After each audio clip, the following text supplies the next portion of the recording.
அறிவுடைய மக்களுக்கு ஒரு சில வாதங்களே ஆதாரங்களே போதும் என்றாலும் இன்றைக்கு இணை கற்பித்தல் ரொம்ப ஊடுருவி போய் இருக்கிற காரணத்தினால் நிறைய ஆதாரங்களை நம்ம எடுத்து சொல்வதன் மூலமாகத்தான் அதை தவிர்க்க இயலும். நோய் ரொம்ப அதிகமாக இருந்தால் மருந்து டோஸ் அதிகமாக தான் கொடுக்கணும்.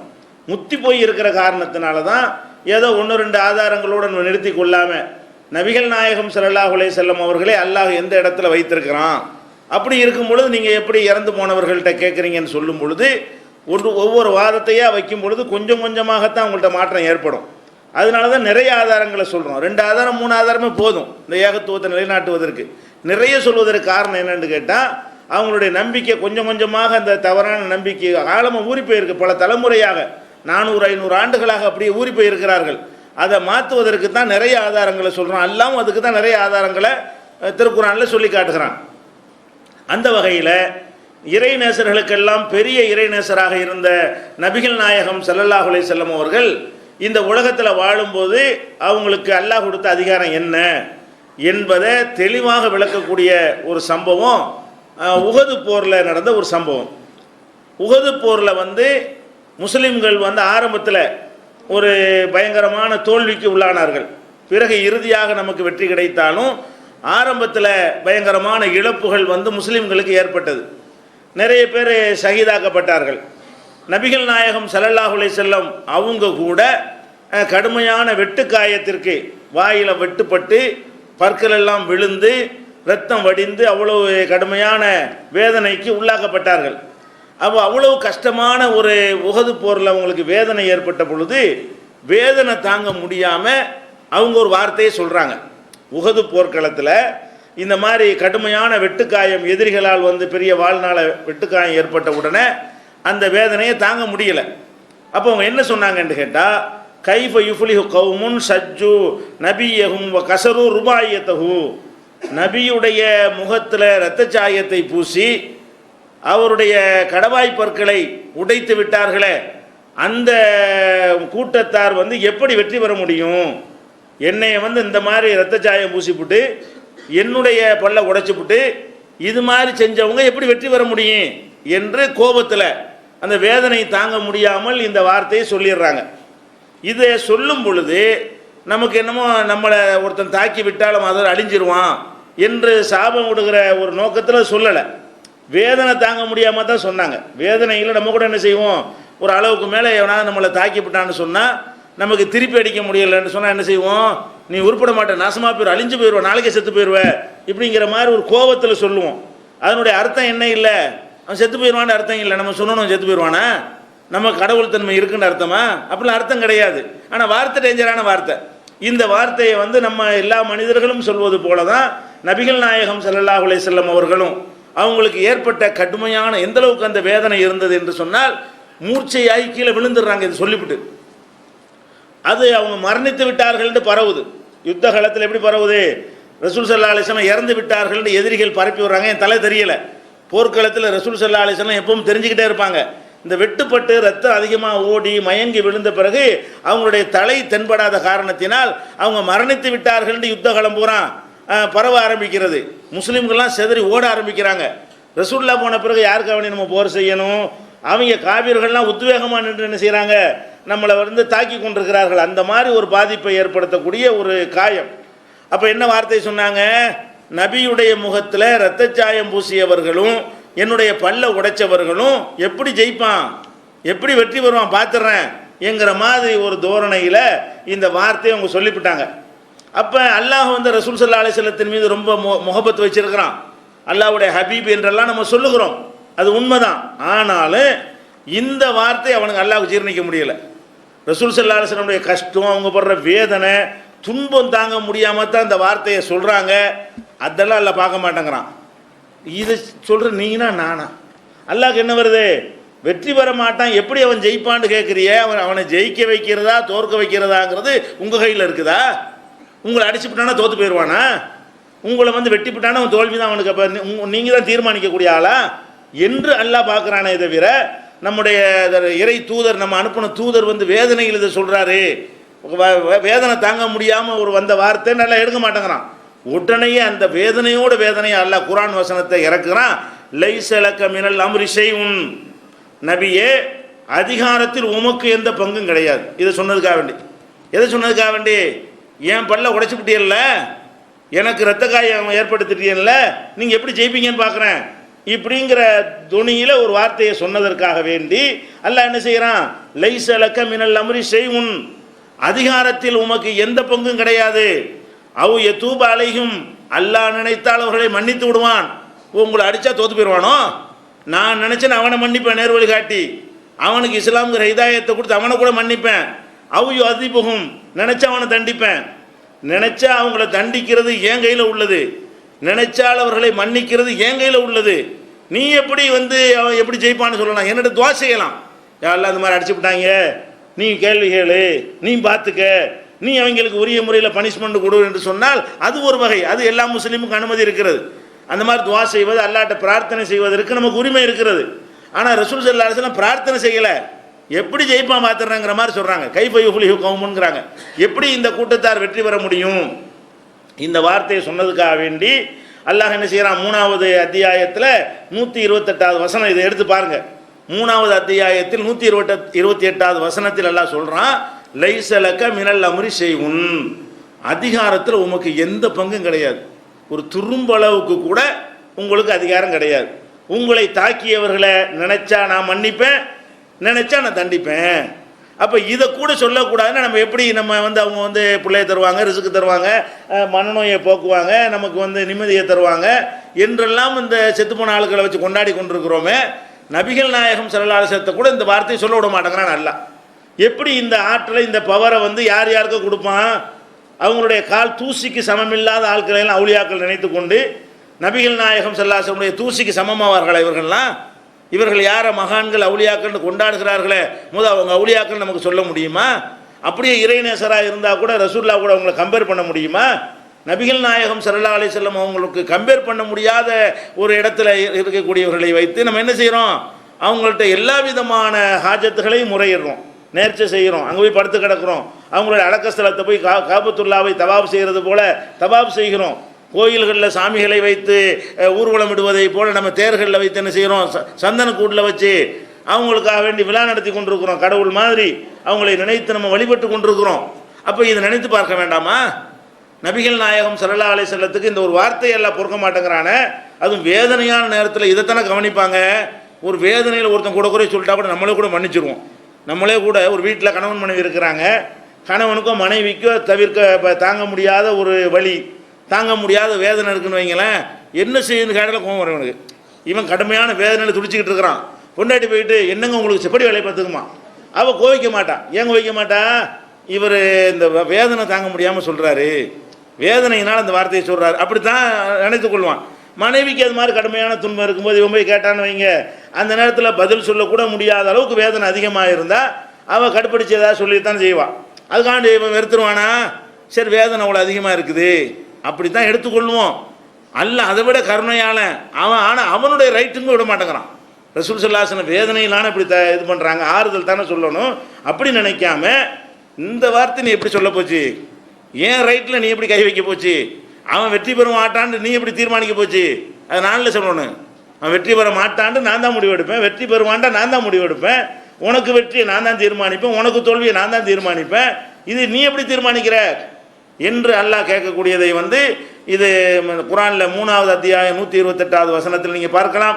இந்த சம்பவம் முஸ்லீம் நூலில் 3346வது ஹதீஸில் நீங்கள் பார்க்கலாம். இந்த சம்பவம் உஹது போர்க்களத்தில் வெட்டுப்பட்ட பொழுது இந்த வார்த்தையை ரசூல் ஸல்லல்லாஹு அலைஹி வஸல்லம் சொன்னார்கள். அப்போ தான் இந்த வசனம் இறங்கியது. வசனம் மட்டும்தான் குர்ஆனில் இருக்கும். இந்த வசனம் எப்போ இறங்குனதுங்கிறது இந்த ஹதீஸில் இருக்கும். குர்ஆனில் என்ன இருக்கும்னா, உனக்கு அதிகாரத்தில் எந்த பங்கும் இல்லை, அவன் நினைத்தால் மன்னிப்பான், நினைத்தால் தண்டிப்பான்ங்கிறது மட்டும்தான் குர்ஆனில் இருக்கும். அது எப்போ அல்லாஹ் சொன்னாங்கிறது எது கிடைக்கும், ஹதீஸில் கிடைக்கும். அந்த ஹதீஸில் என்ன இருக்குன்னா, முஸ்லீமில் 3346ல் இது உஹது போர் நேரத்தில் ரசூல் ஸல்லல்லாஹு அலைஹி வஸல்லம் வேதனை தாங்க முடியாமல் இப்படி சொன்ன காரணத்திற்காக அல்லாஹ் கடுமையான கோபத்தை வெளிப்படுத்துகிறான். அப்போ இதில் அல்லாஹ்வுக்கு பொறுக்கவே அவனுடைய இந்த ரைட்டை விட்டே கொடுக்க மாட்டான், ரசூலுல்லாஹ்வுக்கு விட்டு கொடுக்க மாட்டான், இப்ராஹிம் நபிக்கு விட்டு கொடுக்க மாட்டான், எந்த ஒரு அடியாருக்கு என்ன செய்ய மாட்டான். அவன் செய்ய வேண்டிய முடிவை யார் செஞ்சாலும் அவனுக்கு ஏற்றுக்கொள்ள இயலாது. அவனுக்கு அடிமையாகத்தான் எந்த தூதராக இருந்தாலும் இருக்கணுமே தவிர அவங்க ஒரு குட்டி எஜமானர்களாகவது அல்ல உடன்படவே மாட்டான் என்பதற்கு இது ஒரு ஆதாரமாக இருக்கிறது. அதே மாதிரி வந்து நபிகள் நாயகம் ஸல்லல்லாஹு அலைஹி வஸல்லம் அவர்கள் இந்த ஏகத்துவ பிரச்சாரத்தை, இஸ்லாமிய பிரச்சாரத்தை அவங்க செய்த பொழுது அவங்களுக்கு ரொம்ப பக்கபலமாக இருந்தவர் யாருன்னு கேட்டால் அவங்க பெரிய வாப்பா தான். பெரிய தகப்பனார் இருக்கார் இல்லையா, அபூ தாலிபு. இந்த அபூ தாலிபு தான் ரொம்ப பக்கபலமாக இருந்தார். பக்கபலமாக இருந்தது மட்டுமில்லை, எடுத்து வளர்த்தது அவர் தான். நபிகள் நாயகம் ஸல்லல்லாஹு அலைஹி வஸல்லம் அவர்கள் தாய் வயிற்றில் இருக்கும் பொழுது தந்தை இழந்துடுறாங்க. தகப்பனாரை அவங்க பார்த்தது கிடையாது. அனாதையாக இருக்கும் பொழுது பாட்டனார் எடுத்து வளர்க்குறார். பாட்டனார் அப்துல் முத்தலிபு மரணிக்கும் பொழுது அப்போ சிறுவராக இருந்த ரசூல் ஸல்லல்லாஹு அலைஹி வஸல்லம் அவர்களை யார் எடுத்து வளர்க்கிறது என்று சொல்லி அவங்க பெரியாப்பா சித்தப்பாக்கள் மத்தியில் போட்டி வரும் பொழுது அதை வந்து அபூ தாலிப் என்ன செய்கிறாரு, நான் என் தம்பி பிள்ளை எடுத்து நான் வளர்த்துக்கிறேன். அபூ தாலிப்னா அலியுடைய தகப்பனார், அலி ரலியல்லாஹுடைய தகப்பனார் தான் யார், அபூ தாலிபு. அப்போ அலி ரலியல்லாஹுடைய தகப்பனார் அபூ தாலிப் என்ன பண்ணுறாருன்னா எடுத்து வளர்க்குறாரு. அண்ணன் தம்பியாக 2 பேர் வீட்டில் வளர்கிறாங்க. அவங்களுக்கு மகன் அலி இருந்தாலும் ரசூல் ஸல்லல்லாஹு அலைஹி வஸல்லம் எடுத்து என்ன செய்கிறார், அவர் வளர்க்கிறார். அந்த மாதிரி வளர்த்து ஆளாக்கி வியாபாரத்தை கற்றுக் கொடுத்து அவங்கள ஒரு நிலைக்கு உண்டாக்கினதெல்லாம் யார், அபூ தாலிபு தான். அதுபோக அந்த சமூகத்தில் வந்து இவங்க ரசூலுல்லாஹ்வுடைய குடும்பம் தான் உயர்ந்த குடும்பம். அந்த சமுதாய அமைப்பில் வந்து குறைஷிகள் தான் ரொம்ப உயர்ந்த ஜாதியாக கருதப்பட்டார்கள். அதனுடைய முக்கியமான பிரமுகர் வந்து அபூ தாலிபு. அவர் ஒரு முக்கியமான ஒரு லீடராக இருக்கிற காரணத்தினால ரசூல் ஸல்லல்லாஹு அலைஹி வஸல்லம் அவர்கள் மீது யாருமே கை வைக்கலை. அவர் இருக்கிற வரைக்கும் ரசூலுல்லாவை ஏற்றுக்கிட்டவங்கள தான் போட்டு அடித்தாங்க. ரசூல் ஸல்லல்லாஹு அலைஹி வஸல்லத்தை ஏற்றுக்கிட்ட சஹாபாக்களை தான் என்ன செஞ்சான், அடித்தாங்க, உதைச்சாங்களே தவிர ரசூல் ஸல்லல்லாஹு அலைஹி வஸல்லத்தின் மீது கை வைப்பதற்கு பயந்தாங்க. ஏன், அபூ தாலிப் இருக்காரு, அவருக்கு தம்பி விட மாட்டார், அவர் வந்து ஒரு பெரிய பிரமுகராக இருக்காருன்னு பயந்து கொண்டு ரசூல் ஸல்லல்லாஹு அலைஹி வஸல்லத்தின் மீது கை வைக்காமல் இருந்தார்கள். எப்போ ரசூலுல்லாஹ் மேலேயும் கை வைக்க ஆரம்பித்தது, ஊரை விட்டு விரட்டுறதுலாம் எப்போ திட்டம் போட்டாங்கன்னு கேட்டால் இவர் மௌத்துக்கு பிறகு தான். அபூ தாலிப் இறந்த பிறகு தான் ரசூல் ஸல்லல்லாஹு அலைஹி வஸல்லத்தின் மீதே கை வைக்கணுங்கிற தைரியம் அவர்களுக்கு வந்தது. அப்போ அந்த அளவுக்கு அபூ தாலிபுக்கு ரசூல் ஸல்லல்லாஹு அலைஹி வஸல்லம் ரொம்ப நன்றி கடன் பட்டிருக்கிறாங்க. சின்ன வயசில் வளர்த்தவருங்கிறதுனாலையும் இந்த பிரச்சார பணியில் அவர் இஸ்லாத்தில் ஏற்றுக்கொள்ளாவிட்டால் கூட அவர் பக்கபலமாக சப்போர்ட்டாக இருந்த ஒரு காரணத்தினாலையும் அவர் ஒரு பாதுகாப்பான ஒரு நிலைமையில் இருந்தாங்க. அவருடைய சக்ராத் மரண வேலை நெருங்குகிறது. அபூ தாலிபுடைய மரண வேலை நெருங்கும் பொழுது போய் என்ன செய்கிறாங்க, அவர்கிட்ட அறிவுரை சொல்கிறாங்க. அவர் பெரிய முக்கியமான பிரமுகராக இருக்கிறதுனால அபூ ஜஹில் மாதிரி ஆட்கள்லாம் பக்கத்தில் வந்து உட்காந்துருக்காங்க. அவங்களும் இந்த மண்டையை போட்டுருவாருன்னு தெரிஞ்சால் வந்து உட்காந்துருப்பாங்கல்ல. அவர் மரணத்தை நெருங்கி விட்டார்னு தெரிஞ்ச உடனே ஊரில் முக்கியமான தலைவராக இருந்த காரணத்தினால அவரோட சக தலைவர்களாக இருந்த அபூ ஜஹில் போன்றவர்கள் எல்லாம் ஒரு பக்கம் வந்து உட்காந்துக்கிட்டு இருக்கிறாங்க. அப்போ நபிகள் நாயகம் ஸல்லல்லாஹு அலைஹி வஸல்லம் அவர்களும் பெரிய வாப்பான்னு சொல்லி பக்கத்தில் போய் உட்காந்துக்கிட்டு அவருக்கு அறிவுரை சொல்கிறாங்க. என்ன அறிவுரை சொல்கிறாங்க, நீங்கள் வந்து ஒரு வார்த்தையை சொல்லிடுங்க, லா இலாஹ இல்லல்லாஹ்ங்கிற ஒரு சொல்ல மட்டும் சொல்லுங்க, அல்லாஹ்விடத்தில் உங்களுக்காக நான் வந்து பேசுகிறேன், அல்லாஹ்விடத்தில் உங்களுக்காக நான் பரிந்து பேசுகிறேன், ஒரு இந்த வார்த்தையை நீங்கள் கொள்கையை ஏற்றுக்கிட்டீங்கன்னா ஏதாவது பேச முடியும், இஸ்லாத்தை ஏற்றுக்கிறாம போயிட்டீங்கன்னா உங்களுக்காக நான் வாயை கூட திறக்க முடியாது அல்லாட்ட என்று அவங்க எவ்வளோ எடுத்து சொல்கிறாங்க. அவருக்கு லேசாக ஒரு கேட்குற மாதிரி வரும் பொழுது பக்கத்தில் அபூ ஜஹில் உட்காந்து அவன் எடுத்து கொடுக்குறான். அபூ தாலிப் மறந்துடாத, உங்கள் அப்பா எந்த வழியில் மூத்தா போனார், உங்கள் பாட்டனார் எந்த வழியில் மூத்தா போனார், உன் அப்பனும் பாட்டனும் செஞ்ச வழியை விட்டுட்டு நீ புது வழிக்கு போயிடாத, அப்பன் பாட்டன் வழி உனக்கு வேணுமா, உன் புள்ள வழி வேணுமா என்று அவன் ஒரு பக்கம் ஓதுறான், ரசூல் ஸல்லல்லாஹு அலைஹி வஸல்லம் ஒரு பக்கம் ஓதுறாங்க. கடைசியில் ரசூலுல்லாஹ்வுடைய இது எடுபடலை. அதை தான் அவர் கேட்குறாரு. என்ன செஞ்சார், நான் எங்கள் அப்பன் பாட்டன் வழியிலே மூத்தா போயிடுறேன், நான் அந்த கொள்கையில் வற்புறுத்தாதப்பான்ட்டார். இவ்வளவுக்கும் சப்போர்ட்டாக இருந்தவர் ரசூல் ஸல்லல்லாஹு அலைஹி வஸல்லம் இவ்வளவு பிரச்சாரம் செஞ்சும் கூட அவருக்கு என்ன செய்யலை, இந்த கொள்கை உள்ளத்தில் போகலை. அப்போ அந்த வார்த்தையை சொன்னோன்னு ரசூலுல்லாஹ் சொன்னாங்க, ல அஸ்தக்ஃபிரன்ன லக மால முன்ஹன்ஹு, இறைவன் தடுக்கவில்லை என்று சொன்னால் உமக்காக வேண்டி நான் வந்து பாவ மன்னிப்பு தேடுவேன் அல்லாட்ட, உமக்காக வேண்டி நான் பாவ மன்னிப்பு தேடுவேன், அல்லாஹ் தடுக்காமல் இருந்தா அப்படின்னு ஒரு வார்த்தையும் சொல்கிறாங்க. சொன்னவொன்னே அவர் இறந்து போயிட்டார். அந்த காஃபிராகவே இஸ்லாத்தை ஏற்றுக்கொள்ளாமலேயே மரணித்து விடுகிறார். மரணித்த உடனே நபி ஸல்லல்லாஹு அலைஹி வஸல்லம் அவர்கள் ரொம்ப கவலைப்படுறாங்க. என்ன கவலை, நம்ம யார் யாருக்கோ சொன்னோம், அவங்கெல்லாம் வந்துட்டாங்க, நம்மளோட நகமுஞ்சதையுமாக இருந்து ஒரு வீட்டில் ஒன்றா வசித்து டெய்லி அவரை சந்தித்து டெய்லி அவர்கிட்ட பேசி நம்முடைய எல்லா விஷயங்களையும் நன்கு அறிந்து வைத்திருந்து அவர் ஏற்றுக்கிற மாட்டேன்ட்டார. நம்ம பெரிய வாப்பா வந்தால் ரொம்ப நல்லா இருந்திருக்குமே, அவர் இந்த மார்க்கத்தை ஏற்றுக்கிறாமல் இறந்து போயிட்டாருன்னு சொல்லி நபி ஸல்லல்லாஹு அலைஹி வஸல்லம் வந்து ரொம்ப கவலைப்படுறாங்க. கவலைப்பட்ட உடனே 2 வசனம் அந்த நேரத்தில் எல்லாம் இறக்குறான். 2 மெசேஜ் அங்கே வருது. 2 மெசேஜ் என்ன, நீ வந்து தூதராக அனுப்பப்பட்டிருக்கிற, தூதருடைய வேலை என்ன, சொல்கிற வேலை தான், உள்ளத்தில் கொண்டு சேர்க்கிற வேலை உனக்கா? நீங்கள் சொன்னவர் கேட்டுருவாரா?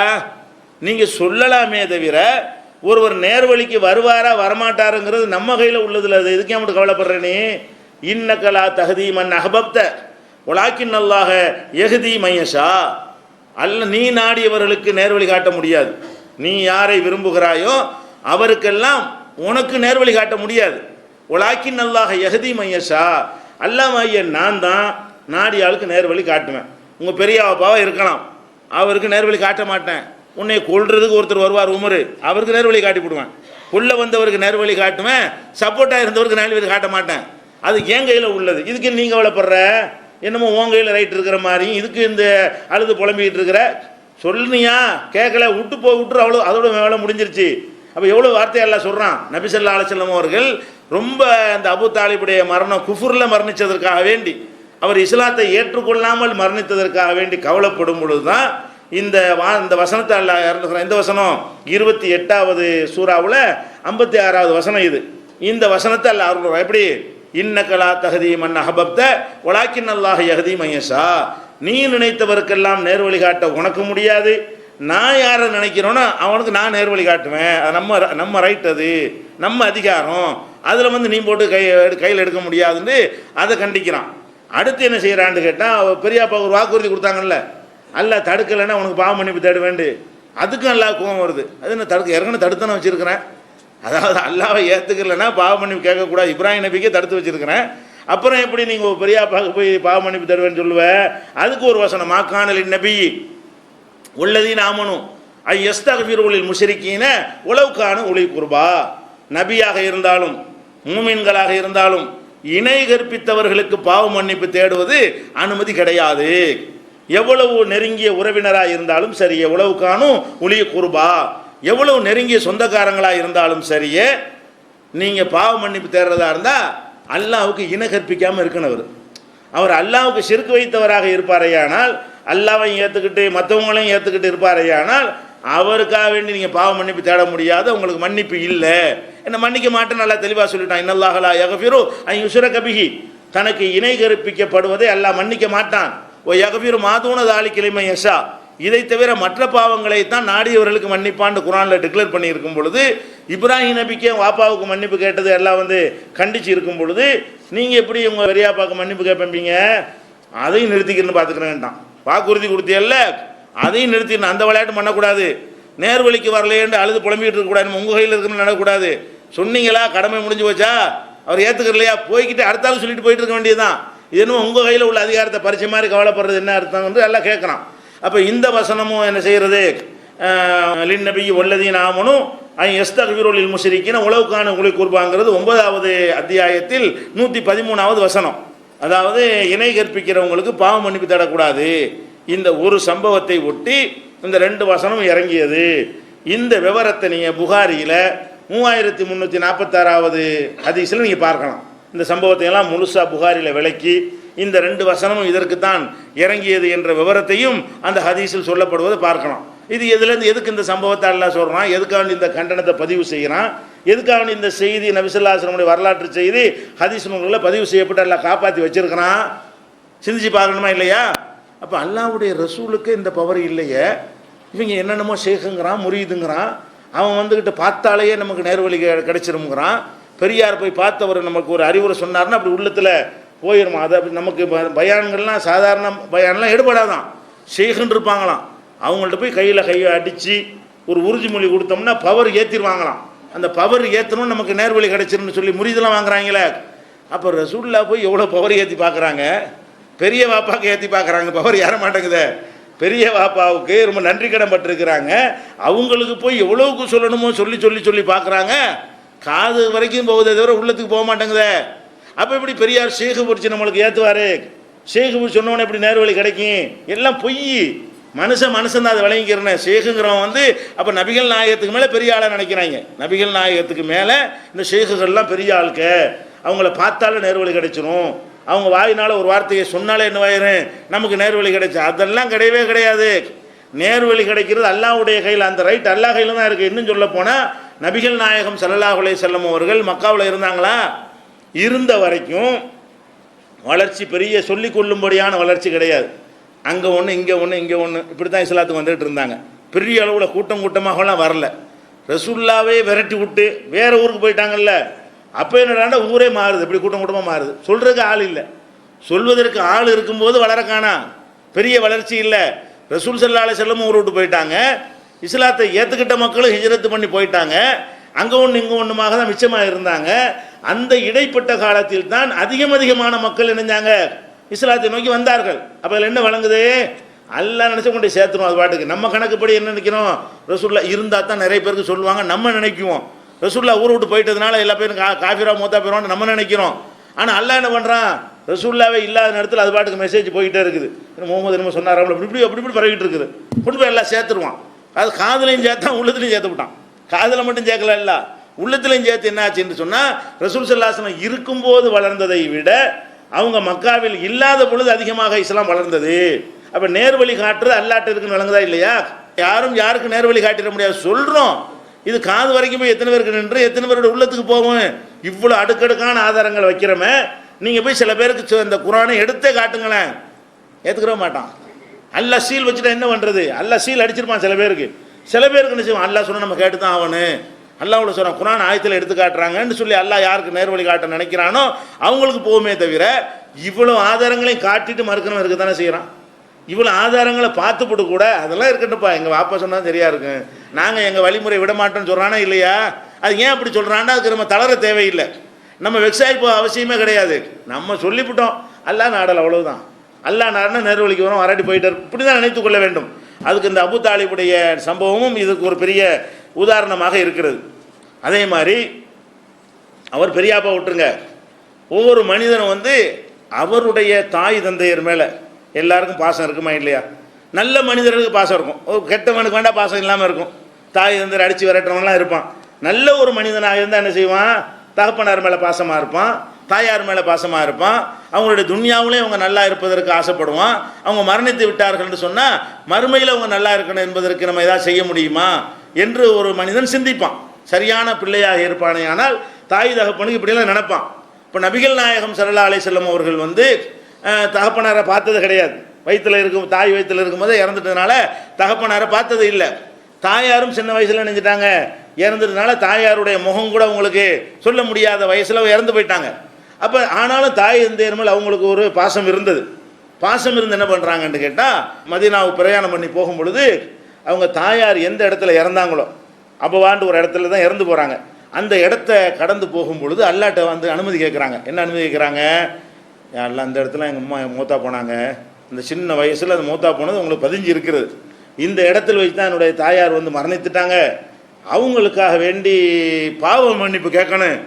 அவங்க இஸ்லாத்தை ஏற்றுக்கிறாம நான் நபியாகிறதுக்கு முந்தைய மூத்தா போயிட்டாங்க, அவங்க சரியான கொள்கையில் இருந்திருக்க மாட்டாங்க, அதனால இறைவா அவங்களுக்கு நான் பாவ மன்னிப்பு கேட்கலாமா, நான் பர்மிஷன் கேட்குறாங்க. உடனே கேட்டுறவும் இல்லை. அல்ல என்ன முடிவு எடுக்கான்னு சொல்ல முடியாது இல்லையா? பெத்த தாய்ங்கிறதுக்காக வேண்டி சலுகை கொடுக்க மாட்டான்னு நினைத்து கொண்டு என்ன செய்கிறாங்க, அல்லாஹ் இடத்துல கேட்குறாங்க, யா அல்லாஹ் என்னுடைய தாயாருக்கு நான் பாவ மன்னிப்பு கேட்கணும் உங்ககிட்ட, அவங்க பாவத்தை மன்னிச்சிருன்னு சொல்லி நான் துவா செய்யலாமா என்று அல்லாட்ட கேட்குறாங்க. அல்லாஹ் மறுத்துறான், அதெல்லாம் கூடாது. ஏன்? அவங்க இணை ஏற்பிக்கக்கூடியவர்களாக இறந்துருக்கிறாங்க, அப்படி உங்கள் அம்மா இருந்து எனக்கு என்னன்ட்டான்ல. அப்போ ரசூல் ஸல்லல்லாஹு அலைஹி வஸல்லம் எவ்வளோ பெரிய இவன், இவ்வளோ இணை கற்பிச்சுக்கிட்டு நபிமார்களை காப்பாற்றுவாங்க, ரசூல்லா சிபாரிசு பண்ணுவாங்கன்னு நினச்சிருக்கான் இவன். யார் செய்கிற காரியம் பூரா அல்லாவுக்கு இணை கற்பிக்கிற காரியம், செத்துப்போன ஆள்களை கொண்டாடிக்கிட்டு இருக்கிறான், அங்கே போய் கும்பிட்றான், அங்கே போய் வழிபடுறான், அங்கே போய் துவா செய்கிறான், அங்கே போய் நேர்ச்சை செய்கிறான், அங்கே போய் உண்டிக்கு போனான், அம்புட்டு சிறுக்கான காரியத்தையும் செய்துவிட்டு இந்த ஷிர்க் வைக்கிற எனக்கு ரசூல் ஸல்லல்லாஹு அலைஹி வஸல்லம் சிபாரிசு பண்ணி என்னை சொர்க்கத்துக்கு கொண்டு போயிடுவாங்கன்னு நினைக்கிறானே. பெத்த தாய் ஷிர்க் வச்ச ஆளை கொண்டு போக முடிஞ்சா? பெத்த தாய் இணை கற்பிக்கக்கூடியவர்களாக மரணிச்சிட்டாங்க. அல்லாட்ட பர்மிஷன் தான் கேட்குறாங்க, யாரெல்லாம் எங்கள் அம்மாவுக்கு பாவ மன்னிப்பு கேட்கணும், எனக்கு ஒரு அனுமதியை கொடு. அல்லாஹ் மறுத்து விட்டான். சரி, பாவ மன்னிப்பு அனுமதி இல்லாட்டி பரவாயில்ல, எங்கள் அம்மாவை அடக்கம் பண்ண இடத்த போய் பார்க்கணும், அதுக்கு பர்மிஷன் கொடுக்குறியா, போய் பார்த்துக்க. அல்லாஹ் என்ன செஞ்சான், கபரை போய் பார்க்கறதுக்கு அனுமதி கொடுத்தானே தவிர எல்லா கபராளிகளுக்கும் ஒரு துவா செய்வோமே, யக்ஃபிருல்லாஹு லனா வலக்கும், எங்களையும் உங்களையும் எல்லாம் மன்னிப்பானாகன்னு கேட்போமே, அது பேசக்கூடாது. அம்மாவுடைய கபருக்கு போகணும், பார்த்துட்டு வந்துடணும், அதுக்கு வேண்டாம் உங்களுக்கு அனுமதி இருக்கே தவிர எதுக்கு அனுமதி இல்லை? மற்ற ஜியாரத்தில் போய் இறந்தவர்களுக்காக ஒரு துவா செய்வீங்கல்ல, பாவ மன்னிப்பு கேட்பீங்கல்ல, அது உங்கள் அம்மாவை கேட்கக்கூடாது அப்படி சொல்கிறாங்க. ரசூல் ஸல்லல்லாஹு அலைஹி வஸல்லம் சொல்கிறாங்க, இஸ்ததன் துரப்பி, என் இறைவனிடத்தில் நான் அனுமதி கேட்டேன். அன் அஸ்தக்ஃபிரலி உம்மி, என் தாயாருக்கு பாவ மன்னிப்பு தேடுவதற்காக என் இறைவனிடத்தில் நான் அனுமதி கேட்டேன். ஃபலம் யஅதன்லி, என் இறைவன் எனக்கு அனுமதி தரவில்லை. அது என்ன, வஸ்தஅதன்துஹு அன் அசூர கபரஹா, அவங்களுடைய கபரை அடக்கத்தலத்தை சந்திப்பதற்கு நான் அனுமதி கேட்டேன். ஃபஅதினலி, எனக்கு இறைவன் அனுமதி கொடுத்தான் என்று நபிகள் நாயகம் ஸல்லல்லாஹு அலைஹி வஸல்லம் சொன்ன செய்தி முஸ்லிம்ல 1621வது ஹதீஸில் இடம்பெற்றிருக்கிறது. என்ன என்ன சொல்றாங்கன்னு கேட்டா, என் தாயாருக்கு பாவ மன்னிப்பு தேடுவதற்கு அனுமதி கேட்டேன், அல்லாஹ் அனுமதி தரவில்லை. கபரை பார்ப்பதற்கு அனுமதி கேட்டேன், அனுமதி தந்தான்னு சொன்னா, பெத்த தாய்க்கு கூட ஒரு ரெக்கமெண்ட் பண்ண முடியலையே, அல்லாஹ்வுக்கு இணை கற்பிச்சுட்டாங்கன்னு சொன்னா, பெத்த தாய்க்கு கூட யாருக்கு முடியல, இறை தூதருக்கு, அவுலியாக்களுக்கெல்லாம் பெரிய அவுலியாவுக்கு, உலக அவுலியாக்கள்லாம் சிறந்த அவுலியாவுக்கு என்ன இல்லை, ரைட் இல்லைன்னு எல்லாம் மறுத்துடுறான். அப்போ இதில் நம்ம என்ன வழங்கணும், இதெல்லாம் நம்ம இணை கற்பிச்சுக்கிட்டு இருந்தால் ரசூல்லா காப்பாற்றிடுவாங்க, நாவூராண்டவர் காப்பாற்றிடுவாங்கன்னு நினைக்கிறானே, அதெல்லாம் நிற்கவே நிற்காது என்பதற்கு இதோட ஆதாரம் வேணுமா? ரசூல்லாவுடைய பெத்த தாய்க்கு முடியாட்டி நம்ம ஏகத்துவத்தை விட்டோன்னா முடிஞ்சு போச்சு எல்லாமே. அது விளங்கிக்கணும். அல்லாவை தவிர யாரையாவது வணங்குனீங்க, பெத்த தாய்க்கு ரசூல்லா கொண்டு முடியல, உங்களை பிடிச்சி கூப்பிட்டு எப்படி போவாங்க? அவங்க அம்மாவே காப்பாற்ற முடியலையே, அம்மா விடுங்க, வாப்பா விஷயம் என்னாச்சு? ஒருத்தர் வர்றாரு, வந்து என்ன செய்கிறாருன்னா, யார சொல்லலாம் ஐநாபி, அல்லாவுடைய துறை எங்கள் வாப்பா இப்போ எங்கே இருக்காருங்கிறாரு. வாப்பா மூத்தா போயிட்டாரு, மூத்தா போன வாப்பா பற்றி தான் கேட்குறாரு. ஒரு ஆள் வர்றாரு, அவங்க தகப்பனார் அதுக்கு முந்தைய இறந்து போயிட்டார், இறந்து போன தகப்பனை பற்றி வந்து கேட்குறாரு. என்ன கேட்குறாரு, எங்கே இருக்காருன்னா அந்த மறுமையில் எங்கே, அந்த அந்த அந்தஸ்தை கேட்குறாரு. எங்கே இருக்காருன்னா காணா போனால தேடி பிடிச்சிட்டாங்கன்னு அந்த அர்த்தத்தில் கேட்கல. ஐநா அப்படின்னா எங்கள் வாப்பா இப்போ வந்து சொர்க்கத்தில் இருப்பாரா நரகத்தில் இருப்பாரான்னு கேட்குறாரு. ஒருத்தர் வந்து என்ன செய்கிறாருன்னா, என்னுடைய தகப்பனார் இறந்து விட்டார், அவர் இப்போது எந்த நிலையில் இருப்பார் என்று கேட்குறாங்க. அப்போ ரசூல் ஸல்லல்லாஹு அலைஹி வஸல்லம் அவர்களுக்கு தெரியுமில்ல, இவர் இஸ்லாம் வர்றதுக்கு முந்தைய இறந்துட்டார், ஆளும் தெரியும், தகப்பனாரையும் தெரியும். அதனால் ரசூல்லா பழிச்சுன்னு கேட்டோன்னு நினைச்சாங்க ஃபின்னார், இது என்ன கேள்வி, நரகத்திலாம் இருப்பார். காய்ச்சலாம் பார்க்க மாட்டாங்க, பாப்பா பற்றி சொன்னால் கோவிச்சுக்கிட்டா என்ன செய்யுது, அதெல்லாம் கிடையாது. அல்லாவுடைய விஷயத்தில் என்ன நீ கோவிச்சானுக்கு என்ன செய்யுது, மார்க்கம் அல்லாவுடைய மார்க்கம், அல்லாவுடைய மார்க்கத்தில் அவனை ஏற்றுக்கிட்டவர்களுக்கு தான் சொர்க்கம் கிடைக்குமே தவிர ஏற்றுக்கலன்னா கிடைக்காது. உங்கள் பாப்பா வந்து ஏகத்துவத்தில் வாழவில்லை, இணை கற்பித்தவராக மரணித்திருக்கிறார். அப்போ அவர் எங்கே தான் இருப்பார், நரகத்தில் அப்பா இருப்பார். நீ ஏற்றுக்கிட்டா உனக்கு சொர்க்கம் கிடைக்கும், உங்கள் பாப்பாவுக்கு கிடைக்காது என்று ரசூல் ஸல்லல்லாஹு அலைஹி வஸல்லம் செஞ்சாங்க. அந்த வார்த்தையை சொல்லிட்டாங்க பின்னார்ந்து. அவர் திரும்பி போனவுடனே இன்னொரு இப்படி அழுதுகிட்டு வர போகிறார். அவர் அழுவே தானே இருக்கேன், நம்ம தகப்பனார் நரகவாசி ஆகிட்டாருன்னு ஒரே ஒரு கவலையோடு போகிறார். இங்கே வாண்டு கூப்பிட்றாங்க, போனால இங்கே வா கூப்பிட்டு, இன்ன அபி அபாக்க பின்னார், அட எங்கள் வாப்பா உங்கள் வாப்பாவும் நரகத்தில் தான். உங்கள் வாப்பா சொன்ன நீ அழுதுகிட்டு போறியா, ஓ வாப்பா மட்டும் இல்லை, இன்ன அபி அபாக்க பின்னார், ஏன் தகப்பன் ஓன் தகப்பன் நரகத்தில். அப்போ ஏன் தகப்பன் நரகத்துக்கு போகிறாரு, அவர் தௌஹீதுல இல்லை, அவர் பல தெய்வத்தை வணங்கினார், ஒரு இறைவனை வணங்கவில்லை. இறை தூதர்கள் வராவிட்டால் கூட கல்லு மண்ணு கழுத குதிரையெல்லாம் கடவுள் இல்லைன்னு தெரியாதா? ஒரே ஒரு இறைவன் சூப்பர் பவர் இருக்காங்கிற அளவுலே வாழ்ந்திருக்கணுமா இல்லையா? அப்படி சாபியன்கள் ஒரு கூட்டம் வாழ்ந்தாங்களா இல்லையா? அந்த மாதிரியாவது இருந்திருக்கணும். நபிமார்கள் வராத காலத்தில் இந்த வேதங்கள், தொழுகை முறை, நோன்பு முறையெல்லாம் அவங்களுக்கு தெரியாமல் இருக்கலாம். ஆனால் இது கடவுள் இல்லைன்னு இருக்கிற மூளையை கொண்டு சொல்ல முடியுமா? தூதரா வரணும், ஒரு கள்ளத்துக்கு வச்சுட்டு கடவுளுங்கிறான், இது கல்லுன்னு அவனுக்கு தெரியும், அவன் மூளையை தீர்ப்பளிக்குது, அதை போய் கடவுளுங்கிறான். சூரியனை போய் கடவுளுங்கிறான், சந்திரனை போய் கடவுளுங்கிறான். இது ஏன் நீ கடவுள்னு சொன்ன? இதை சொல்வதற்கு தூதர் வர வேண்டியது இல்லையே, உன் அறிவு சொல்லுமே. நீ செஞ்ச பொருளை நீ எப்படா கடவுளும்ப, நீனா பிடிச்சி வச்சுக்கிட்டு என்ன செய்யறாது போய் கடவுள்னு சொல்லி என்ன அர்த்தம்னு கேட்க மாட்டானால. அதனால தான் அவங்களுக்குலாம் மன்னிப்பு இல்லை. தூதர்கள் வரலன்னா மன்னிச்சிட வேண்டியதானே. அப்போ தூதர்கள் வராத சமுதாயத்தில் இருந்தால் கூட அவங்க ஏகத்துவத்தை விட்டு அல்ல மன்னிக்க ரெடியாக இல்லை. நீ தூதர்கள் வந்த சமுதாயம் செஞ்சிட என்ன ஆகும்? தூதர்கள் வராதவர்களுக்கு இதுங்க மன்னிக்கிறான், உங்களை மன்னிக்கலாம்லங்க.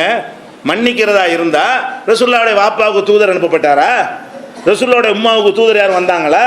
அவங்க சொல்லி அதை கேட்காம ஒரு நிராகரிச்சாரா? இல்லை. அவங்களுக்கே எக்ஸ்கியூஸ் இல்லைங்கிறான்ல, மன்னிப்பு இல்லைங்கிறான். உங்களுக்கு தூதர் வந்திருக்கிறாரு, வேதம் இருக்கிறது, பாதுகாக்கப்பட்டு இருக்கிறது, இவ்வளவு ஏகத்துவ வசனங்கள்ல திருப்பி திருப்பி பல முறை உங்களுக்கு சொல்லப்பட்டிருக்கிறது, தமிழாக்கம் வந்திருக்கிறது, ஹதீஸ் நூல்கள் வந்திருக்கிறது. அதுக்கு பிறகு நீங்க கூட்டாம்போக்கில் போய்கிட்டு இருந்தா எப்படி மன்னிப்பான்ல? அதை சிந்திச்சு பார்க்க வேண்டும்.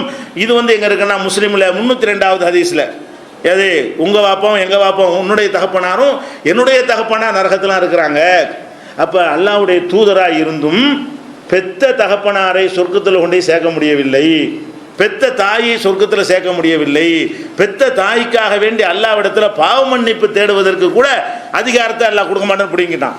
நான் ஒரு முடிவெடுத்து அதான் முடிவு, அதில் உங்களுக்கால மாற்ற முடியாது. எனக்கு தந்தவா நீங்களும் மாறிக்கிறேன்னு, உங்களுக்கு தந்தவா நான் மாறுவேனா? படைச்ச நான் மாறுவேனா? எனக்கு தகுந்தவாறு தான் நீங்களும் எல்லாரும் மாறிக்கிறேன்னு. நான் எதை விரும்புகிறேனோ அதுக்கு தகுந்தவாறு நீங்கள் உங்களை எல்லாரும் மாற்றிக்கணும்னு எல்லாம் விரும்புகிறான். அவனுடைய எஜமான தனத்தை விட்டு தர மாட்டான் என்பது இதிலிருந்து விளங்குகிறது. அதே மாதிரி நபிகள் நாயகம் ஸல்லல்லாஹு அலைஹி வஸல்லம் அவர்கள் அந்த உஹது போர் சம்பவம் உங்களுக்கு சொன்னோம் இல்லையா? உஹது போரில் கொல்லப்பட்டார்கள் வதந்தி வந்த உடனே எல்லாம் ஓட்டம் பிடிக்குது. ஓட்டம் பிடிச்ச உடனே அப்போ ஒரு வசனத்தை எல்லாம் இறக்குறான். முதல் சொன்னது வேறு அதிகாரத்தில் பங்கு இல்லைங்கிறது, அது ரசூலுல்லாவை கண்டிக்கிறது.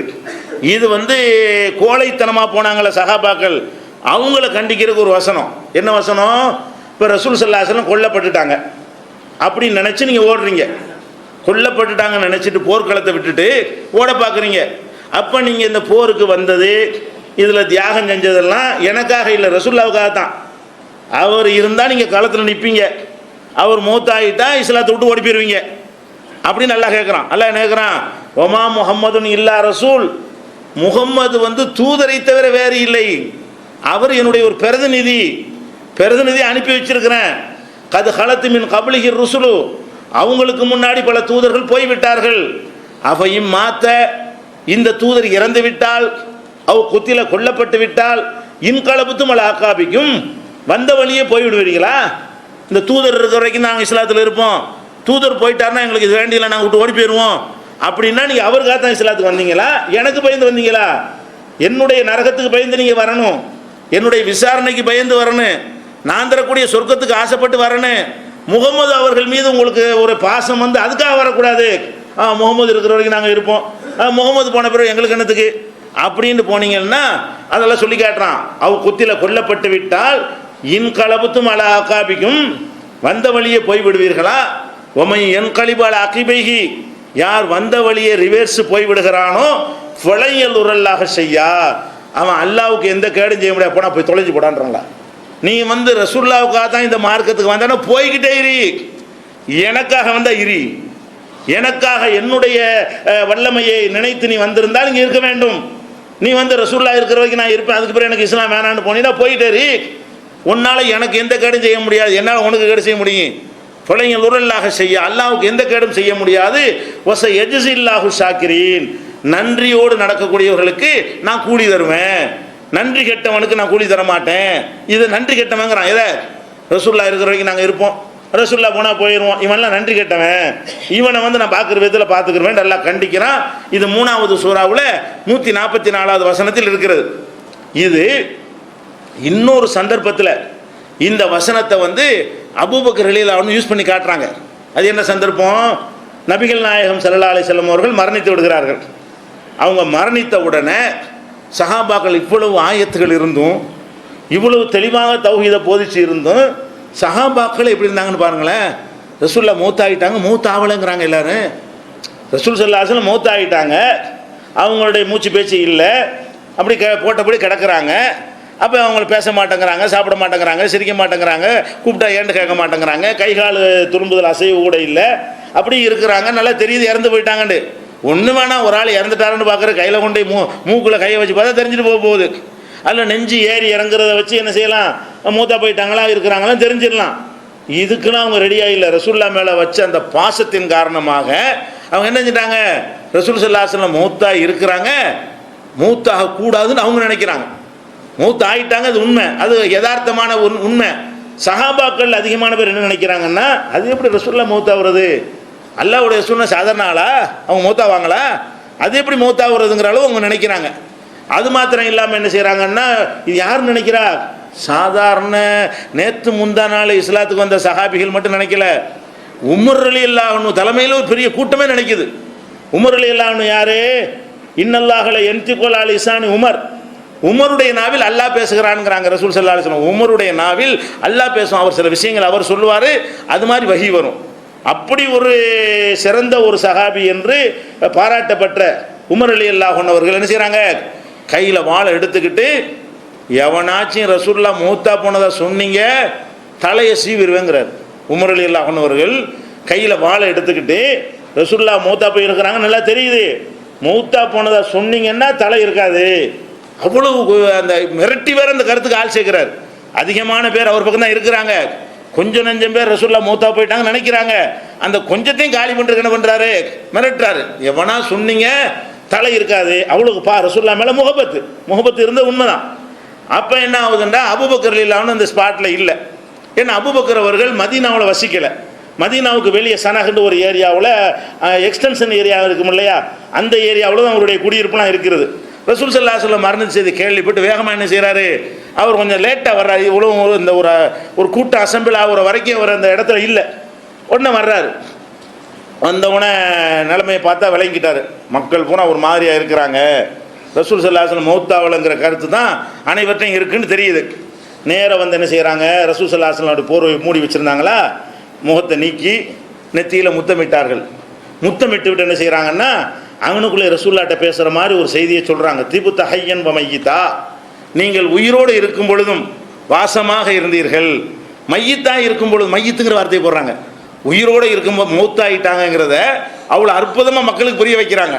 மௌத்தாவலன்னு ஒரு கூட்டம் சொல்லிக்கிட்டு இருக்குல்ல, அவங்களுக்கு புரிய வைக்கிற மாதிரி ரசூல்லாவை பார்த்து பேசுகிற மாதிரி என்ன செய்கிறாங்க. முதல்ல திபுத்த ஹையன் மையித்தா, நீங்கள் ஹயாத்தோடு இருக்கும்போதும் நறுமணமாக இருந்தீர்கள், மையத்தாக இருக்கக்கூடிய நேரத்திலையும் நீங்கள் நறுமணமாக இருக்கிறீர்கள். ஒரு குணத்தை பார்த்து வாசனை அடிக்கும்ல, துர்நாத்தை அடிக்கும்லங்க, அதெல்லாம் இல்லாமல் நீங்கள் இறந்த பிறகு கூட உங்கள் உடல் நாற்றம் அடிக்கலை, இறந்துட்டீங்கிறது அவ்வளோ அழகாக பதிய வைக்கிறார்.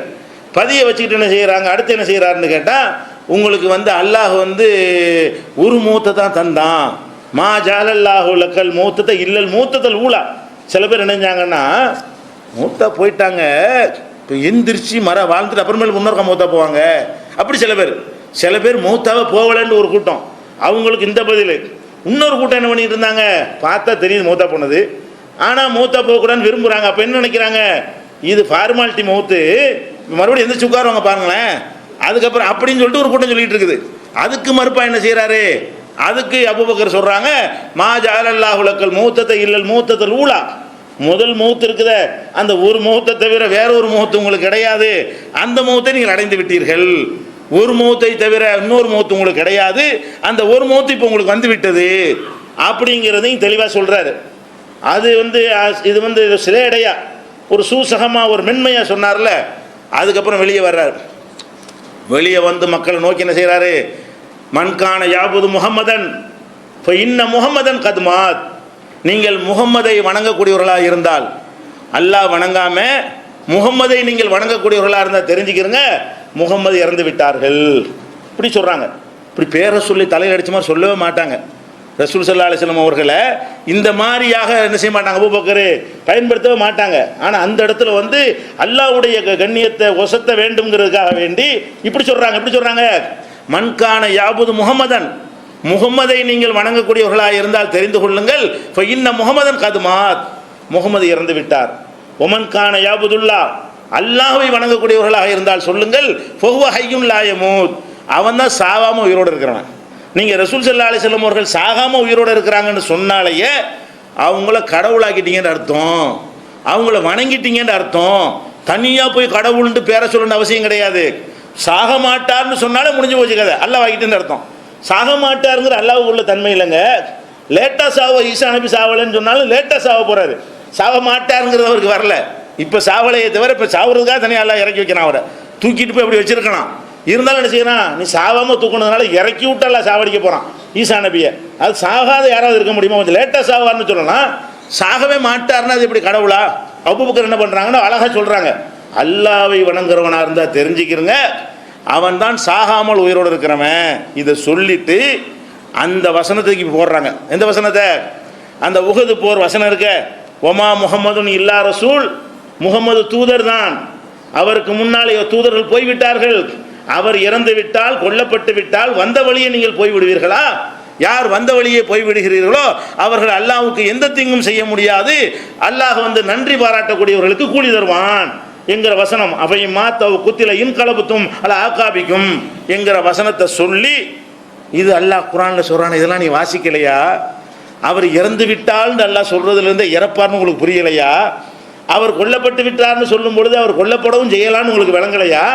அதையும் ரசூலுல்லாஹ் இறக்கவே மாட்டாங்கங்கிறீங்க என்று அந்த மக்களுக்கு புரிய வைக்கிறாங்க.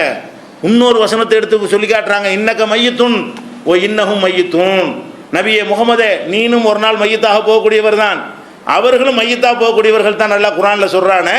அப்போ ரசூல் ஸல்லல்லாஹு அலைஹி வஸல்லம் இறப்பார்கள்னு குரானில் இருக்கும்போது அதை மறந்துட்டு இப்படி நீங்கள் நினைக்கிறீங்களேன்னு சொல்லி அவர் ஒரு உணர்ச்சிகரமான ஒரு உரையை நிகழ்த்துறாரு. அப்படி உமர் ரலியல்லாஹு அன்ஹு கையில் இருந்த வாள் கீழே விழுவுது.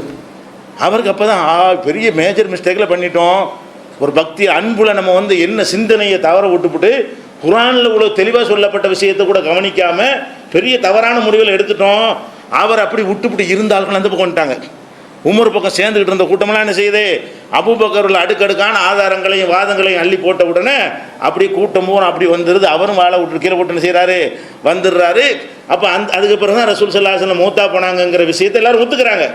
அப்போ என்ன எதுக்கு இதை சொல்கிறோம், மனிதன்கிற முறையில் இந்த மாதிரியான ஒரு பலவீனம் வரும் பொழுது கூட அதுக்கும் ஒரு மறுப்பு கொடுக்குற விதமாக அல்லாஹ் குர்ஆன் அமைச்சு வச்சிருக்கிறான். இந்த வசனங்களை வைத்தான் அந்த மக்கள் வழிகட்டு போகாமல் தப்பித்து கொண்டார்கள். அந்த வசனம் இன்னைக்கு இருக்கத்தான் செய்யுது, அவுலியாக்க சாவலன்ட்டு இருக்கிறான். ரசூலுல்லாஹ் மௌலுது ஓதுனாங்க வருவாங்கங்கிறான். நினைக்கிறான் இல்லை, மௌலுது ஒரு சபைக்கு என்ன செய்வாங்க, ரசூலுல்லாஹ் யா நபி ஸலாம் அலைக்குன்னு கூப்பிட்டோம்னா இந்த இடத்துக்கு வந்துடுவாங்கங்கிறான். அங்கே வந்து வரக்கானா அபூபக்கர் வரமாட்டாங்கங்கிறாங்க. அப்போ இவங்க என்ன இந்த குர்ஆனில் எங்கே கொண்டு வச்சுருக்காங்கன்னு தெரியலையே. அப்போ இந்த மாதிரி எல்லாம் நம்ம சமுதாயத்தில் இணை கற்பித்தல் வந்து ரசூலுல்லாஹ் மேலே அன்பு வைக்கிறோங்கிற பேரில் தான் வருது. உமருக்கு மேலே நீங்கள் கூட அன்பு வச்சா, நான் கேட்குறேன் அபூபக்கருக்கு மேலே நீ அன்பு வச்சிருவேன். உலகத்தில் எவனும் ரசூல் ஸல்லல்லாஹு அலைஹி வஸல்லம் மீது அபூபக்கர் ரலியல்லாஹு அன்ஹு வச்ச அன்போடு கூட வச்சிட முடியுமா? ரசூலுல்லாஹ் ஒத்துக்கிட்டாங்களா? அவருக்கு நிகராக யாராவது இருக்குன்னு சொன்னாங்களா?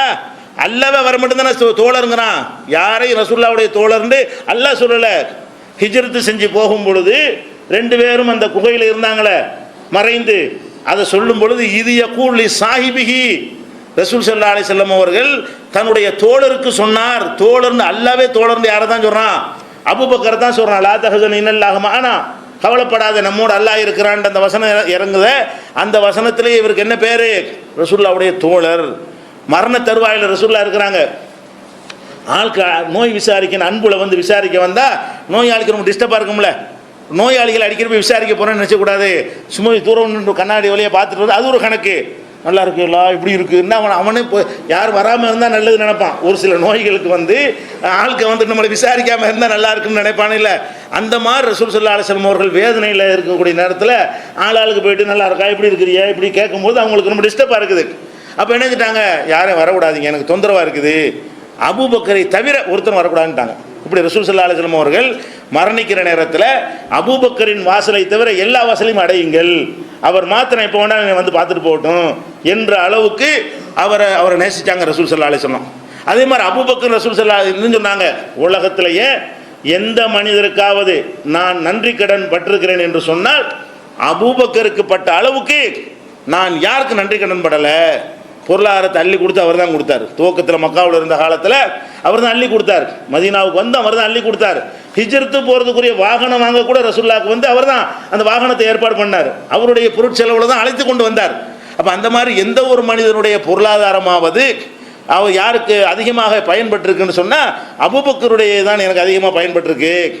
அப்போ அந்த அபூபக்கர் அவர்கள் ரசூலுல்லாஹ் மேலே அவ்வளோ முகபத்து இருந்தும் கூட குர்ஆனுக்கு கட்டுப்பட்டு ரசூலுல்லாஹ் மனிதர் தான், அவங்க மனிதர் கூட மரணிப்பாங்க, எல்லாரும் மரணிக்கிற மாதிரி அவங்களும் மரணிப்பாங்க, மரணிக்காத தன்மை நம்ம கொடுக்கக்கூடாதுன்னு விளங்குனாங்களே.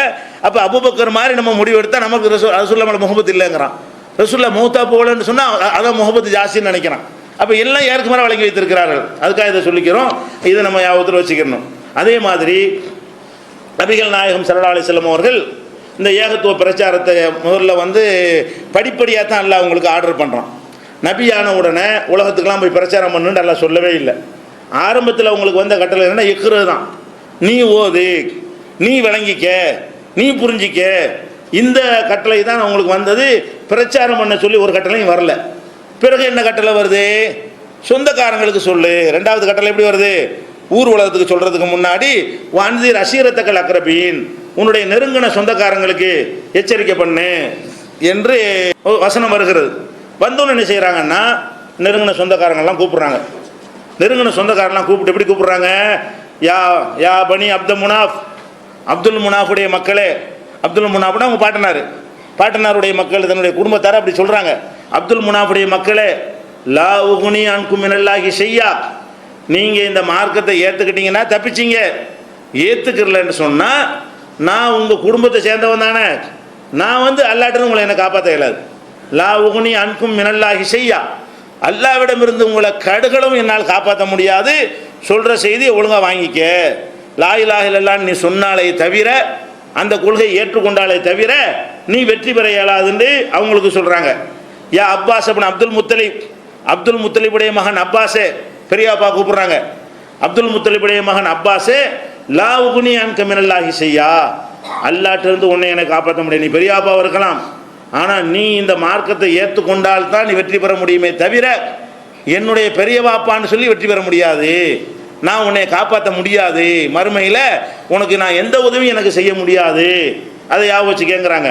அதே மாதிரி யா சஃபியா அம்மத்த ரசூலில்லா, அல்லாஹ்வுடைய தூதருக்கு மாமியாக இருக்கக்கூடிய சஃபியா அவர்களே, அல்லாஹ்வுடைய தூதராக எனக்கு நீங்கள் மாமியாக இருக்கிறீங்க, அவங்க உங்களுக்கு சொல்கிறேன், லா உகுனி அன்கி மினல்லாஹி ஷையா, அல்லாஹ்விடமிருந்து உங்களை எதுவும் நல்லா காப்பாற்ற, நீங்கள் நல்வழிக்கு வந்தாலே தவிர, அதன் மூலம் உங்களை நீங்கள் காப்பாற்றி கொண்டாலே தவிர நான் உங்களை காப்பாற்ற முடியாது. யா ஃபாத்திமா பின்த முகமதுடைய மகள் ஃபாத்திமா பெத்த மகளையும் கூப்பிட்றாங்க. சொந்தக்காரங்கள் எல்லாம் எச்சரிக்கை சொல்லிவிட்டான். என்ன எச்சரிக்கை? யா ஃபாத்திமா பின்த முகமதுடைய மகள் ஃபாத்திமாவே, உனக்கும் சொல்கிறேன், சலி மாசியத்தி மிம்மாலி, என்னுடைய சொத்துக்களில் எதை வேண்டாலும் கேளு, தருவேன். பெத்த மகள்ங்கிறக்கா என்ன செய்வேன்? தருவேன். லா உகுனி அன்கி மினல்லாஹி ஷையா, அல்லாட்டிருந்து ஒன்றும் செய்ய முடியாது. நீ ஒழுங்காக நடக்கலைன்னு சொன்னால் நான் உன்னை காப்பாற்ற முடியாது. பணம் வேணுமா? ரசூலுல்லாஹ் வசதியாக இருந்தாங்க. மக்காவில் இருந்த காலம் வரைக்கும் செல்வ செழிப்போட ஹிஜ்ரத் பண்ணுற வரைக்கும் செல்வ செழிப்போடு இருந்தாங்க. அது மகள்கிட்ட சொல்கிறாங்க, உனக்கு பணம் வேணுமா, என்னுடைய சொத்தை புறாங்களை தருவேன் மகள் என்பதற்காக வேண்டி. அல்லாட்ட காப்பாற்ற முடியுமானா முடியாது. நீ இந்த கொள்கையை ஏற்றுக்கொண்டாலே தவிர நீ ஹதீஜாவுடைய மகள் என்பதற்காகவோ என்னுடைய மகள் என்பதற்காகவோ நீ வெற்றி பெற முடியாது. இந்த கொள்கை ஏற்றுக்கிறேன்னு என்று அவர்கள் சொன்னதாக புகாரியில் 2753, 4770 இதெல்லாம் எதை காட்டுது? அவன் நம்ம லிமிட்டு தான் ரசூலை விளங்க வைக்கிறான்ல. அல்லாஹ் என்ன செய்யறான்? சொந்தக்காரங்களுக்கு எச்சரிக்கும் பொழுது நம்ம லிமிட்டு என்ன எடுத்து சொல்கிறது நம்ம லிமிட்டு, போதனை செய்கிறது நம்ம லிமிட்டு, மறுமையில் வெற்றி பெற வைக்கிறது நம்ம லிமிட்டு கிடையாது. அல்லாஹ் நாடுனா என் பிள்ளைய கூட தண்டிச்சிருவான், அல்லாஹ் நாடுனா எங்கள் பெரியாப்பா கூட தண்டிப்பான், அவங்க பெரியாப்பா சின்னப்பாங்கிற உறவை சொல்லிக்கிட்டலாம் யாரையும் என்னால் காப்பாற்ற முடியாது என்று சொன்னார்களே. அப்போ இதிலிருந்து நம்ம என்ன பாடம் கற்றுக்கொள்ளவில்லை. அவங்க பெரியார்கள் காப்பாற்றுவாங்க, மகான்களை காப்பாற்றுவாங்க, முரீது வாங்கினா காப்பாற்றுவாங்க, நம்மளை சொர்க்கத்தில் கொண்டு சேர்த்துருவாங்க. எவனும் அவங்க சேர்த்துட முடியாது. எந்த அவன் போவானான்னு சொல்ல முடியாது. முரீது கொடுக்குறானே, முரீது கொடுக்குறவன் சொர்க்கத்துக்கு போவான்னு சொல்ல முடியுமா? முரீது கொடுத்த காரணத்துக்கு நரகத்துக்கு போவான். முரீதுன்னு சொல்லி நம்மளை ஏமாத்தின காரணத்துக்காக, அது முரீதை பற்றி அப்புறம் வரும், அதெல்லாம் அதுக்கு தலைப்பில் இருக்கிறது. அப்போ முரீதுன்னு ஏமாத்தின காரணத்துக்காக என்ன செய்வான்? நரகத்துக்கு போக போகிறான். அது ஒரு விஷயம். அடுத்து என்ன செய்கிறாங்கன்னா, அதை விட முக்கியமானது, நபிகள் நீங்கள் வந்து இவ்வளோ பேர் உட்காந்துருக்கிறீங்க, புனித ரமலான் இருக்கிறது. இந்த ரமலானில் கூட ஒரு 50 தடவையாவது பாவம் பண்ணி தெரிவிப்பீங்களா? டெய்லி தெரிவிக்க மாட்டீங்க. ரமலானில் கூட ஒரு 50 தடவை கூட நீங்கள் பாவம் பண்ணி தெரிவிக்க மாட்டீங்க. ஆனால் ரசூல் ஸல்லல்லாஹு அலைஹி வஸல்லம் அவர்கள் அவங்களுடைய எல்லா பாவத்தையும் எல்லாம் மன்னிச்சுட்டான். பாவ மன்னிப்பு தேடாட்டாலும் மன்னிச்சுட்டான். ஏன்? குர்ஆனில் அப்படி சொன்னால, யக்ஃபிரு லக்கல்லாஹு மா தகத்தம மின் தம்பிக வ மா தஅக்கர், உன்னுடைய முன்பாவங்களையும் நான் மன்னித்து விட்டேன், பின்பாவங்களையும் மன்னிச்சுட்டேன்னு நல்லா சொல்லிட்டான். இன்னுமே நீ செஞ்சாலும், இந்த ஆயத்து இறங்குறதுக்கு முந்தி செஞ்சிருப்பிய அதையும் மன்னிச்சாச்சு. இந்த ஆயத்து இறங்குறதுக்கு பிந்தி என்னமா செய்வீல நாளைக்கு அட்வான்ஸாக, அந்த அட்வான்ஸாக உனக்கு நான் மன்னிச்சிட்டேன், நாளைக்கு செய்யக்கூடியதையும் இன்னைக்கு அட்வான்ஸாக உனக்கு மன்னிச்சிட்டேன் நல்லா சொல்லிட்டான். ரசூல் ஸல்லல்லாஹு அலைஹி வஸல்லம் என்ன பாவங்கள் அவங்கள்ட்ட நிகழ்ந்து இருந்தாலும் அதெல்லாம் எந்த கொஸ்டினும் கிடையாது. ஏன்? அல்லாஹ் வந்து முன்தேதிக்கிட்டு மன்னிச்சிடறான். இருந்தாலும் அல்லாஹ்வுடைய தூதர் என்ன பண்ணுறாங்க? நம்ம மனிதர் தானே, நம்மள்ட்ட தவறு ஏற்படாமல் இருக்குமா? தவறுனா என்ன? நம்ம தவறுனா நம்ம எதை நினச்சிட்டு இருக்கிறோம்? கொள்வது, கொலை செய்கிறது, வட்டி வாங்குறது, வச்சா இதுதான் தவறு நினச்சிட்டு, இது மட்டும் தானே தவறு? ஒரு மனுஷன் தப்பாக நினைக்கிற தவறு இல்லையா? கோல் சொல்கிறது தவறு இல்லையா? பொய் பேசுகிறது தவறு இல்லையா? ஒரு ஆளை பற்றி கிண்டல் பண்ணுறது தவறு இல்லையா? நிறைய தவறுகள் நம்மள்ட்ட இருக்கிறது. அப்போ அந்த மாதிரியான தவறுகள்லாம் இல்லாத மனிதர் இருக்க முடியாது என்பதற்காக வேண்டி ரசூல் ஸல்லல்லாஹு அலைஹி வஸல்லம் சொல்கிறாங்க, வல்லாஹி அல்லாஹ்வின் மீது ஆணையிட்டு சொல்கிறேன், லா அஸ்தக்ஃபிருல்லாஹ வ அதூபு இலைஹி ஃபில் யௌமி அக்ஸர மின் 70 மர்ரா, தினமும் ரமலானுக்கு மட்டும் இல்லை, தினமும் 70 தடவைக்கு மேல் என் இறைவனிடத்தில் நான் பாவ மன்னிப்பு கேட்டுக்கிட்டே இருக்கிறேன். ஏன்? நானும் மனிதன், என்னுடைய தவறை பிடிச்சா என்ன ஆகுறது? மன்னிச்சுட்டேன்னு சொன்னாலும் நான் என்ன செய்கிறேன்? எனக்கு எனக்கு உறுத்துது, நான் கேட்குறேன். மனிதன் என்ற முறையினுடைய தவறுகளுக்காக வேண்டி ஒரு நாளைக்கு 70 தடவைக்கு மேலே நான் அல்லாஹ்விடத்தில் பாவ மன்னிப்பு கேட்டுக்கொண்டே இருக்கேன்னு சொல்கிறாங்களே, அவங்க தங்களுடைய எல்லை எங்கே? நம்ம என்ன செய்கிறோம்? இவங்க அவங்கள்ட்ட போய் பாவ மன்னிப்பு கேட்குறான். இவங்க அந்த கஃபாருல் ஹதாயாங்கிறான். நபியே நீங்கள் தான் எங்கள் பாவத்தை மன்னிக்கணுங்கிறான். அவங்க சொல்கிறாங்க நானே அல்லாட்ட 70 தடவைக்கு மேலே கேட்டுட்டு இருக்கேங்கிறாங்க. 70 தடவைக்கு மேலே டெய்லி நான் பாவ மன்னிப்பு கேட்குறாங்கிறாங்க. இவன் மௌலிது ஓதுங்கிற பேரில் என்ன செய்யறான்? ரசூலுல்லாவே நீங்கள் தான் எங்கள் பாவத்தை மன்னிக்கணுங்கிறான். எப்படி இது? அப்போ நபிகள் நாயகம் ஸல்லல்லாஹு அலைஹி வஸல்லம் அவர்களாக இருந்தால் கூட அவர்களும் தங்களுடைய பாவத்தை உணர்ந்து மன்னிப்பு கேட்கக்கூடியவர்களாக இருந்தார்கள். இது புகாரியில் 5832வது ஹதீஸில் இருக்கிறது. அதே மாதிரி ரசூல் ஸல்லல்லாஹு அலைஹி வஸல்லம் அவர்கள் இன்னும் சில அவங்களுடைய பிரார்த்தனைகள், அவங்களுடைய வாழ்க்கையில் நடந்த சம்பவங்கள்லாம் இருக்கிறது. இதை நம்ம தொடர்ச்சி எறிகிற மாதிரி தான் எல்லா வாதங்களும். நீங்கள் ஒரு விஷயமே அதிகமாக போகுதுன்னு நினைக்கக்கூடாது. அதிகமாக போனாலும் முழுமையாக போயிடணும், தெளிவாக போய்விட வேண்டும். இது இங்கே வந்திருக்கிற உங்களை மட்டும் கருத்தில் கொண்டு இல்லை, காலகாலத்துக்கு இந்த ஏகத்துவத்தை பிரச்சாரம் செய்யக்கூடிய எதிரான கருத்தில் உள்ளவர்களுக்கு பயனளிக்க வேண்டும் என்கிற ஒரு நோக்கத்திற்காகத்தான் சொல்லப்படுகிறது. அதனால் இது சம்பந்தமாக எவ்வளவு ஆதாரங்கள் வந்திருக்கிறதோ அவளையும் நம்ம கூடுதலாக தெரிஞ்சு கொள்ள வேண்டும். தெரிஞ்சுக்கிறது நல்லாவே சொல்கிறான். 1 போதும் 2 போதும் அல்ல 2 நிப்பாட்டிக்கலாம்ல. இப்போ நான் சொன்ன எல்லாம் குரான்லன்னு இருக்கிறது. இப்போ நான் சொன்ன எல்லாமே ஹதீஸ்லான்னு எடுத்து காட்டுறேன். அல்லாவே 2-3 சம்பவம் போதும்ட்டா 2-3 விட்டுருப்பான்ல. அவனே நிறைய திருப்பி சொல்வதிலிருந்து என்ன விளங்குது? இன்னும் இருக்குது நிறைய. அது கொஞ்சம் தான் உங்களுக்கு சொல்லியிருக்கு. அப்போ இவ்வளோ திருப்பி எல்லாம் சொல்கிறான்னு சொன்னால் நம்மளும் திருப்பி சார்ஜ் ஏற்றி கொள்ள வேண்டும். ஏகத்துவதில் தடுமாறி போயிடுவோம். இப்படி திருப்பி ஏற்றாத காரணத்தினால தான் நம்முடைய அப்பன் பாட்டன்மார்கள் சமாதி வழிபாடு செய்யக்கூடியவர்களாக மாறி போனார்கள். நம்ம மாறக்கூடாது, நம்ம பிள்ளைகள் மாறக்கூடாது என்று சொன்னால் இந்த ஏகத்துவத்தினுடைய சார்ஜ் அதிகமாக நம்ம ஏற்றி கொள்ள வேண்டும் என்பதற்கு தான் இது நினைவூட்டப்படுகிறது. இன்ஷா அல்லாஹ் இது தொடர்பான மற்ற விஷயங்களை